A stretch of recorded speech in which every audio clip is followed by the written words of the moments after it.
신바람 사연 아파트, 오늘의 사연 시작하겠습니다. 안녕하세요. 결혼 이야기 오가는 중에 신혼집까지 장만했는데 결혼식 올리기 전에 리모델링 끝나자마자 결혼식 강행하지 않고 파혼을 선택한 20대 후반의 여자입니다.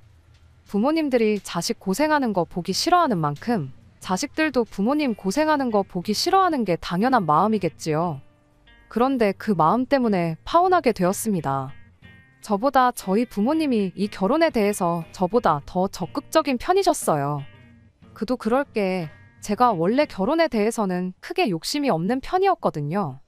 결혼하면 언젠가 내 경력도 포기해야 할 날이 올 수도 있다는 생각을 하니 그때부터 결혼 욕심이 싹 사라졌었어요. 아이들은 좋아하는 편이지만 그거야 조카들이나 먼저 결혼한 친구네 애들을 어쩌다 한 번씩 볼 때나 좋은 거지. 아무리 눈에 넣어도 아프지 않을 아이들이라지만 당장 그 아이들 때문에 경력을 포기해야 할 순간이 오게 되니 선뜻 결혼 생각이 나지 않더라고요. 그래서 비혼주의까지는 아니지만 제가 경력도 어느 정도 만족할 위치까지 올라가고 그리고 해보고 싶은 거 얼추 다 해보고 그때쯤 가서 결혼을 하겠다는 식으로 집에 이야기했던 적이 있어요. 부모님은 그때 가서 나이 40 가까이 먹고 너랑 결혼한다는 사람이 있기나 하겠냐고 저를 이해 못하시겠다는 눈치셨지요. 그런 딸이 난데없이 30도 되기 전에 결혼을 하겠다 하니 저희 부모님 입장에서는 저보다 더 적극적일 수밖에 없으셨을 거예요. 뭐 결국 파혼을 하게 되었지만 제가 결혼을 결심한 이유 자체만 두고 본다면 굉장히 단순합니다. 결혼 이야기 오가면서 진짜 본 모습을 알게 돼서 끝내긴 했지만 연애할 때는 제법 남자친구와 사이가 좋았거든요. 그리고 무엇보다 남자친구가 저랑 비슷한 생각을 가지고 있었기도 해요. 저는 결혼을 늦게 하자는 취지였지만 남자친구의 경우에는 살짝 달랐습니다. 남자친구는 아예 아이 없이 사는 딩크의 삶을 원했거든요. 남자친구 어머니, 그러니까 저한테는 예비시어머니였죠. 아무튼 예비시모가 미술 쪽 일을 전공하셨다고 해요. 결혼 전에는 그쪽 업계에서 실제로 일을 하고 있었다던데 결혼 후에 남자친구 태어나면서 경력을 포기하고 전업주부의 길을 선택하셨다고 해요. 그런데 예비시모는 그 경력을 포기한 게 문내 아쉬움이 남았었나 보더라고요. 당시 예비시모와 비슷한 스펙으로 회사 생활을 같이 하던 사람이 있는데 그 사람이 요즘 TV에도 간간히 나오는 소위 업계에서 잘 나가는 사람이 됐다고 하더라고요. 남자친구 어머니가 TV에 그 사람 나오는 장면만 보면 한숨을 그렇게 내쉬면서 안타까워 하셨다고 해요. 저 자리에 있는 게 저 사람이 아니고 당신일 수도 있었다면서 말이에요. 인생에 만약이라는 게 없다곤 하지만 남자친구 입장에서는 어머니가 자기 때문에 전업주부의 길을 택하게 되었고 꿈을 포기하게 된 게 아닌가 하는 생각을 은연중에 갖게 되었나 보더라고요. 그래서 자기 배우자는 아이 때문에 경력을 포기하지 않게 해야겠다는 생각이 들었고 그 생각이 점점 딩크로 사는 삶을 추구하게 되었다고 합니다. 말씀드린 대로 연애하면서 별 문제 없었고 이러나 저러나 제가 결혼에 관해서 가장 크게 걱정하는 문제라고 생각했던 것들이 너무 손쉽게 해결이 되니 결혼을 딱히 하지 말아야겠다는 생각이 조금 줄어들었어요. 그렇게 갑작스럽게 결혼을 결정하게 되었는데 저희 부모님이 정말 뛸 듯이 기뻐하셨어요. 아이 없이 살기로 했다는 말에는 조금 충격을 받으신 것 같긴 했지만 그거야 살다 보면 바뀔 수도 있다고 생각하신 것 같았고요. 아무튼 제 결혼에 쌍수를 들고 반기며 뭐 필요한 게 있으면 전부 다 해주겠노라고 하실 정도로 제 결혼에 적극적이셨지요. 그게 어느 정도였냐면 누가 부탁한 적도 없고 제가 물어본 적도 없는데 저희 살 신혼집을 해주신다고 하셨을 정도였거든요. 남자친구랑 제가 모아놓은 돈이 제가 7천, 남자친구 8천에서 1억 5천이었고 거의 반반 결혼이나 다름없는 상황이었습니다. 모자란 부분은 대출을 받아서 양가 지원 없이 결혼하자고 벌써 남자친구하고 이야기가 되어 있던 상황이었고요. 난데없이 집을 해주신다는 말이 솔직히 감사하기도 했고 좋은 점도 있었지만 무척 당황스러웠어요. 왜냐하면 그 말을 저 혼자만 있을 때 한 게 아니고 저랑 남자친구 2사람 불러놓고 집을 해주시겠다고 말을 하셨거든요. 이쪽 지역이 서울은 아니다 보니 집값이 서울에 비해 많이 저렴한 편이긴 하지만 그래도 요즘 집이 한 푼 두 푼 하는 게 아니잖아요. 제가 부모님 상황을 뻔히 알고 있었는데 안 봐도 두 분 노후 자금에 손을 대신 거구나 싶었습니다. 그래서 남자친구한테 어차피 은행에 대출받기로 한 건데 차라리 우리 부모님께 돈을 빌리는 걸로 하고 매달 은행이자보다 싸게 해서 얼마씩 갚아드리면 안 되겠냐까지 물어봤지요. 남자친구는 주신다는데 그걸 받아야지 뭐하러 거절을 하느냐고 하더라고요. 솔직히 틀린 말이 없어서 제가 반박을 할 수 없었어요. 저희가 해달라고 한 것도 아니고 먼저 해주시겠다고까지 하신 거였으니까요. 남자친구는 저희 부모님이 그렇게 하기로 정한 거면 분명히 제가 모르는 다른 믿는 구석이 있으실 거 아니겠냐 하는 생각이더라고요. 그리고 만에 하나 정말 노후 자금을 가지고 해주시는 거라면 대출이자 생각해보면 그게 몇 년치 모이면 엄청 큰 목돈인 거 알지 않느냐고. 차라리 이자 없이 집 구하고 시작해서 알뜰살뜰 저축하고 그렇게 이자 안 내고 아낀 돈 잘 굴려서 나중에 저희 부모님이 진짜로 자식들한테 경제적인 원조가 필요하게 되면 그때 가서 우리가 생활비로 갚아드리면 되는 거 아니냐고 하더군요. 어차피 우리 딩크로 살면 애도 없을 텐데 맞벌이 생활 못해도 몇십 년은 할 텐데 돈 모으는 게 어려운 일이겠냐고. 일시불로 받아서 나중에 갚는다고 생각하면 되는 거라고 하는데 틀린 말이 딱히 없어서 제가 뭐라 따져 물을 수가 없었습니다. 그렇게 엉겁결에 신혼집을 지원받게 되었어요. 막상 저도 받기로 정하니 마음도 편하고 좋은 점만 생각해보니 기분은 좋았습니다. 이후로 저는 어머니와 같이 저랑 남자친구 직장에서 가까운 곳에 교통 괜찮고 투자가치 있을 법한 아파트를 물색하기 시작했지요. 실제로 인터넷 말고도 실제로 찾아가 보기도 했는데 마땅히 마음에 드는 곳이 나타나지는 않았어요. 제가 어머니랑 같이 집을 알아보고 있었기 때문에 어머니가 집을 해주시는 돈이 얼마나 되는지는 대충 감을 잡고 있었어요. 3억 5천을 넘기지 않는 선에서 괜찮은 집을 구해주실 생각이셨던 것 같아요. 그런데 어느 날 남자친구가 이 집은 어떠냐며 저한테 핸드폰으로 뭘 하나 보내주더라고요. 자기도 신혼집 구한다니 인터넷으로 이 집 저 집 매물을 확인했던 것 같더라고요. 그런데 남자친구가 집이라고 보내준 게 현재 시세 7억 정도 하는 신축 아파트를 보내왔습니다. 저희 어머니 예산의 2배나 되는 집이었지요. 게다가 진짜 문제는 그 집이 신축이지만 투자 가치는 눈꼽만큼도 없는 그런 집이었다는 거예요. 남자친구가 손가락이 있으면 인터넷에 그 아파트 이름만 대충 쳐도 안 좋은 이야기가 화면 전부를 차지할 정도로 가득한 아파트였는데 그 집이 어떻냐고 보내오는 걸 보니 어이가 없었지요. 어디 유튜브에서 보고 저러는 건지 그 아파트 가격이 최고점일 때가 10억 가까이 됐다며 3억이나 싸게 사는 거라는 식으로 말을 하더라고요.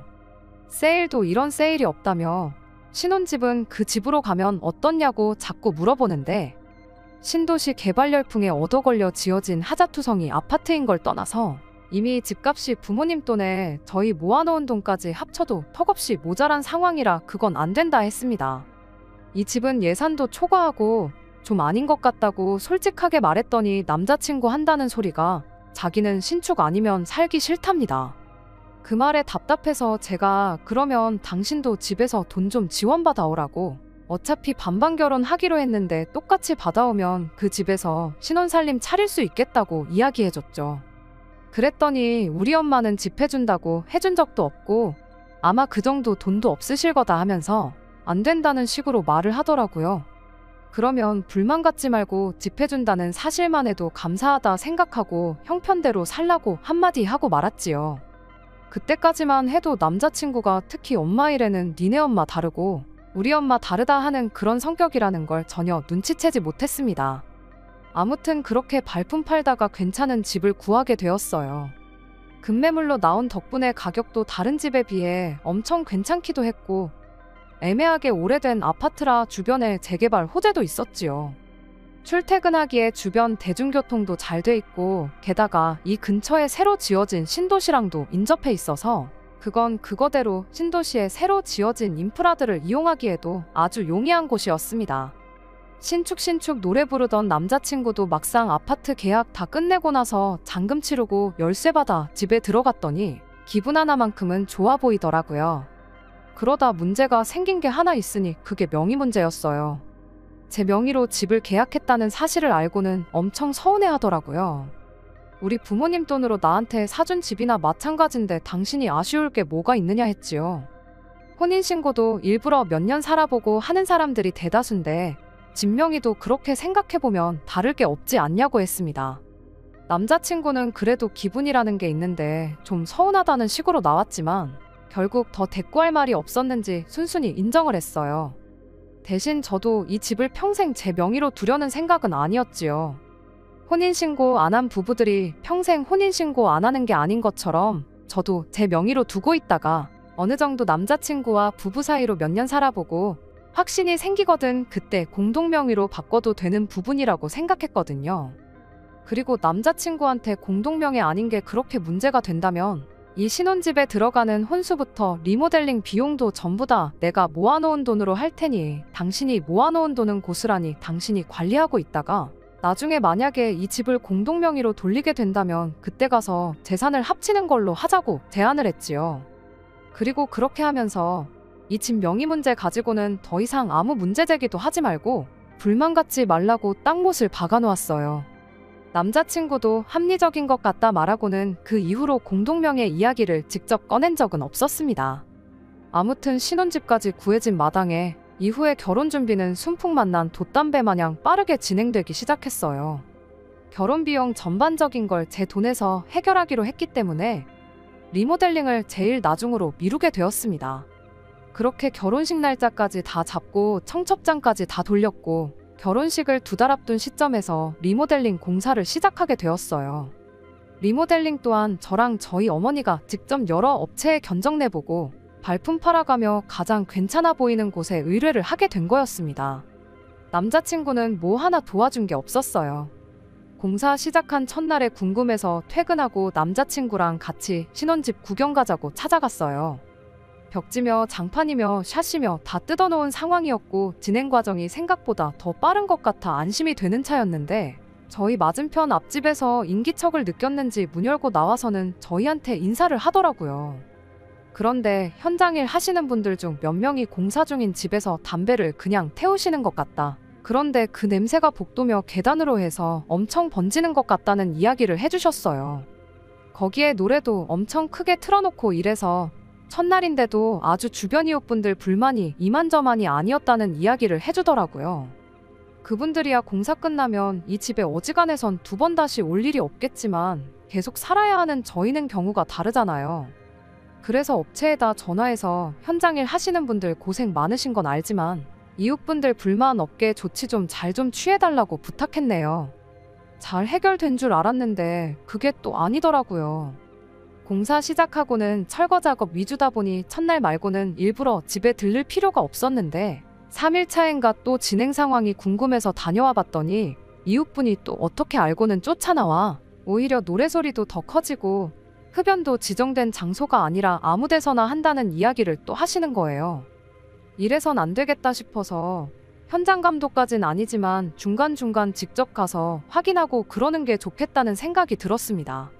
그런데 그거 확인하겠다고 제가 회사에 휴가를 내기도 그렇고 어떻게 하는 게 좋으려나 애매한 와중이었어요. 그걸 어머니께서 도와주시겠다고 하셨던 거고요. 뭐 공사하는 시간 내내 관리 감독 하신다고 그걸 지켜보고 계시는 게 아니고 중간중간 직접 집에 들르는 식으로 확인을 하겠다고 하시더라고요. 그러면서 현장일 하시는 분들한테 음료도 가져다 드리고 주전부리 할 것도 챙겨다 주시고 그랬어요. 그렇게 하다 보니 다음에 그 이웃분 말 들어보니 흡연 문제도 그렇고 소음 문제도 많이 해결됐다고 잘 해결해줘서 고맙다는 이야기까지 들었습니다. 그러다 마지막 일주일을 남기고 저희 어머니가 개인 사정으로 3일 정도 현장에 못 가는 상황이 되었어요. 그래서 남자친구한테 어머님 보고 3일 중 하루 이틀만이라도 대신 가달라 부탁드리면 안 되냐고 물어봤죠. 그런데 남자친구가 한다는 소리가 공사하느라 먼지투성이일 텐데 거기에 엄마를 어떻게 보내냐고 여태 아무 일 없었는데 3일 안 간다고 무슨 일 생기는 거 아니라며 싫다고 거절을 하더라고요. 마지막 일주일이라 벽지며 먼지 날 만한 건 거의 다 끝난 상황인데 먼지 탓을 하는 것도 어이가 없었고 진짜 먼지 풀풀 날리는 공사 현장인 시기에는 저희 어머니가 매일같이 다니셨는데 그때는 저희 어머니 고생하신다는 둥 말 한마디 없었으면서 저렇게 나오니 엄청 서운했습니다. 저희 어머니한테 제가 휴가를 내서라도 하루 정도 다녀오겠다 했는데 남자친구랑 같은 말을 하셨어요.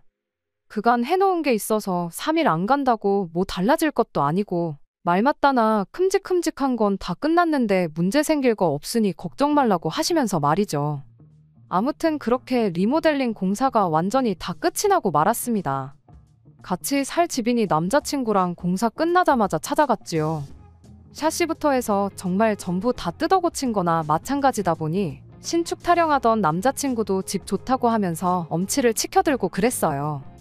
그때까지만 해도 분위기 좋았고 중간에 사소한 거 몇 번 있기는 했지만 파혼까지 하게 될 거라고는 생각도 못했습니다. 리모델링 끝나고 이제 신혼살림 들어가면 되겠다고 생각했는데 잊어먹은 게 있었으니 입주 청소였습니다.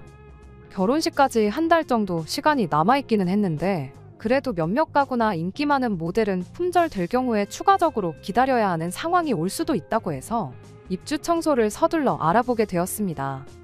그래서 부랴부랴 남자친구랑 집 구경하고 데이트하러 나왔다가 근처 카페로 가서 입주 청소부터 알아보기 시작했네요. 남자친구는 같이 살 집인데도 별로 관심도 없어 보였고 저 혼자만 죽어라고 인터넷 검색해가며 알아보고 있었어요. 그런데 제 핸드폰을 쓱 보더니 남자친구가 기겁을 하면서 무슨 청소 꼴랑 하루 해주고 평당 10,000원씩을 받을 수가 있냐며 돈이 비싸다고 기겁을 하더라고요. 34평 아파트라 30만 원 정도 견적이 나왔는데 청소 한번 해주고 30만 원을 받는다고 하면서 자기도 회사 다니지 말고 청소나 열심히 할 걸 그랬다면서 빈정대고 있더라고요. 그러더니 아무리 생각해도 청소 한번 하는데 30만 원이나 내는 게 이해가 가지 않는다고 하면서 그냥 장모님한테 한 10만 원 쥐어주고 대신 청소해달라 그러면 어떠냐고 그 편이 더 싸게 먹히지 않느냐고 하는 거예요. 처음에는 이 인간이 농담을 왜 이렇게 비호감으로 하지 싶어서 한번 노려보고 말았는데 거기서 끝났으면 그래도 그냥 넘어갔을 수도 있던 걸. 남자친구가 혼자 뭐가 그렇게 재밌는지 2절에 3절까지 하기 시작한 거예요. 장모님 용돈도 드릴 겸 청소시키면 딱이지 않냐고. 괜히 청소 한번 시키고 모르는 사람들 큰돈 벌어 고기 사 먹게 하지 말고 안 그래도 자기 어머니가 요즘 한우가 땡긴다고 하는데 청소비 아껴서 그 돈으로 고기나 먹으러 가자. 이딴 소리를 하더라고요. 그때 제 머릿속에 뚝 하는 소리가 들렸어요. 지금 꼴랑 10만 원 주고 그 힘든 입주 청소를 우리 엄마한테 시키고 그렇게 아낀 돈 가지고 지네 엄마 한우 사주자는 소리잖아요. 열받은 제가 남자친구한테 전 그렇게 돈이 아까우면 내가 너 30만 원 줄 테니까 10만 원으로 너네 엄마한테 입주 청소 시키고 남은 돈으로 한우 사 먹고 오라고 했지요. 그랬더니 남자친구는 지가 한 건 생각도 안 하고 저한테 지금 시어머니를 두고 니네 엄마라고 했냐고 그것도 모자라 시어머니를 청소부 취급을 한 거냐고 하면서 저보고 제정신으로 하는 소리냐고 개거품을 무는 거예요. 사과해도 모자랄 판에 성질을 내는 남자친구한테 뭐 약이라도 잘못 먹고 나온 거냐고 했어요. 방금 전까지 장모한테 10만 원 주고 청소시키자고 한 게 누군데 그딴 소리를 하고 있냐고 따졌지요. 그랬더니 남자친구가 장모랑 우리 엄마랑 상황이 같냐고 하는 겁니다. 그래서 다를 건 뭐냐고 사위는 장모한테 입주 청소 푼돈 주고 시켜도 되고 며느리는 시어머니한테 부탁도 못하는 거냐고 따졌더니 그때 가선 자기도 할 말이 없는지 입만 꾹 닫고 있더군요. 그러다 한참 생각을 하고 한다는 소리가 자기 어머니 왕년에 예술하셨던 거 기억 안 나냐고. 몸이 약해서 집에서 대청소 조금만 하면 허리가 아파 하루 종일 누워 계시는데 그 힘든 입주 청소를 어떻게 시키겠냐고 그래서 그렇게 예민하게 나온 거라고 말을 하더라고요. 어차피 장모님이 그동안 우리 집 공사할 때부터 쭉 도와주시지 않았냐. 우리 엄마는 체력적으로 그렇게 할 상황이 못 된다 하면서 그래서 장모님한테 청소해달라고 부탁드리려는 거다 이렇게 말을 덧붙이는데 말을 하면 할수록 남자친구가 평소에 어떤 생각을 하고 사는지 보이더라고요. 우리 엄마 고생시키는 건 싫지만 장모는 고생 좀 해도 된다. 이 말이나 마찬가지잖아요? 대청소하고 허리 안 아픈 사람이 어디 있겠어요. 예술하던 예비시모는 몸이 뭐 휴지 조각으로 만들어져 있고 평생 일해온 우리 어머니는 몸이 뭐 강철로 만들어져 있답니까? 어이가 없어서 더 이야기할 것도 없겠다 싶었어요. 애초에 생각해보니 신혼집 구할 때 7억짜리 신축 아파트 이야기 꺼내며 우리 엄마는 돈 없다고 할 때부터 먼지투성이 현장에 울 엄마가 가서 뭘 하겠냐 할 때부터 알아봤었어야 했어요. 그러니까 진작부터 남자친구 머릿속에는 시어머니는 대접받아야 하는 고귀한 존재고 장모는 딸 생각에 굳은 일 대신 해줘도 되는 그런 존재로 생각하고 있었다는 소리잖아요. 괜히 길게 끌어봐야 뭐 좋을 게 있냐 싶어서 그냥 결혼 엎어버리자고 했습니다. 남자친구가 그게 무슨 소리냐고 청첩장도 돌리고 신혼집까지 다 끝낸 마당에 이제 와서 무슨 파혼을 논하냐며 몰라서 그런 건데 한 번만 봐달라고 싹싹 빌기 시작하더라고요. 애초에 이건 몰라서 그랬다고 넘어가기도 힘든 문제라는 생각이 들었고 무엇보다 저희 집에서 집까지 해오는 마당인데 사실상 땡전 한 푼 가져오지 않는 거나 마찬가지인 남편이 저희 어머니를 식모 취급한 거나 마찬가지잖아요. 꾸역꾸역 이 결혼해봐야 무슨 일이 펼쳐질지는 안 봐도 비디오 같더라고요. 괜히 고쳐 쓴다고 결혼했다가 남편이 된 남자친구가 여전히 장모님을 장모님이 아니라 식모님 취급을 한다 그러면 저만 독박 쓰는 거나 마찬가지인데 괜히 나중 가서 재산분 할인이 어쩌니 해서 맨몸뚱이로 온 남자친구한테 뭐라도 나눠주겠다 생각하니 답도 안 나왔네요. 그래서 깔끔하게 파혼해버렸습니다. 결혼식 비용 다 제 돈으로 했고 몇 개는 취소하면서 위약금까지 발생해서 따지고 보면 몇백만 원 정도 손해보긴 했지요. 그런데 뭐 그게 손해겠어요? 그 돈 주고 시월드 문턱에서 유턴했다고 생각하면 큰 돈도 아니니까요. 잘못했다고 싹싹 비는 면상에다 대고 파혼하겠다고 한마디 했을 때 시원했던 속 생각하면 아쉽지도 않습니다. 게다가 뭐 전화위복이긴 하지만 요 몇 달 새에 집값이 조금 올랐어요. 지역이 재개발 지역으로 확정이 나기도 했고 주변에 부실 아파트 문제가 하나씩 터지니 오히려 수요가 이쪽으로 몰리기 시작해서 그렇다네요. 아직 30도 안 됐는데 결혼 조급하게 생각하지 않으려고요. 저희 부모님께는 죄송하게 되었지만 일단 제가 결혼도 안 하고 집을 받은 거나 마찬가지기에 부모님 앞으로 대신 제가 저축을 들고 있어요. 저는 집이 생겼으니 부모님 노후 자금 마련될 때까지 다시 돈이나 열심히 모아보렵니다. 끝까지 들어주셔서 감사합니다. 오늘의 사연은 여기까지입니다. 구독과 좋아요, 알람 설정 부탁드리고 더 좋은 사연으로 다시 찾아뵙겠습니다. 감사합니다. 감사합니다. 감사합니다.